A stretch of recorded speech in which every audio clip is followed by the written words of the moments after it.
ভাইয়া, তুমি যে কালকে রসমালাইয়ের বাটি এনে ভাবির হাতে দিলে, কই ভাবি তো আমাদের খেতে দিল না। এখন তো রসমালাইয়ের বাটি ফাঁকা। পূর্বা, আমার বোন কি বলতেছে এগুলো? তুমি ওদেরকে রসমালাই দাওনি? আমি তো আম্মাকে দিছিলাম, আর তোমার বোন নিজে ফ্রিজ থেকে নিয়ে খেয়েছে। আবার মিথ্যে কথা বলতেছো তুমি? আমার বোন কি আমার সামনে এসে মিথ্যে কথা বলবে? এখন যদি তুমি আমাকে বিশ্বাস না করো, আমার আর কিছুই করার নেই।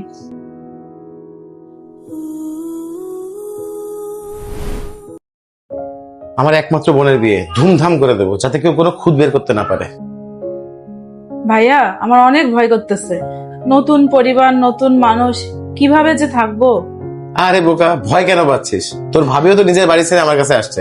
এই তুমি একটু হলে বলো তো কিভাবে শ্বশুরবাড়িতে থাকতে হয়।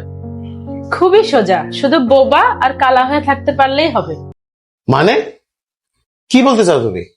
মানে মানে এটাই, যদি তোমার বোনের ননদ কোনো বিষয় নিয়ে কখনো মিথ্যা অভিযোগ দেয়, তাহলে সেটা চুপ করে শুনে নিতে হবে, যেন সে কিছুই শুনতে পায়নি। আর যদি স্বামী ভুল বোঝে, তাহলে ঠিকটা বোঝাতে যাওয়ার কোনোই দরকার নেই। কারণ ঠিকটা বোঝাতে গেলেই তো নিজের সাজানো সংসারটা ভেঙে যেতে পারে। শ্বশুর বাড়িতে পরের বাড়ির মেয়ের সত্যি কথা শোনার মতো কেউ থাকে না।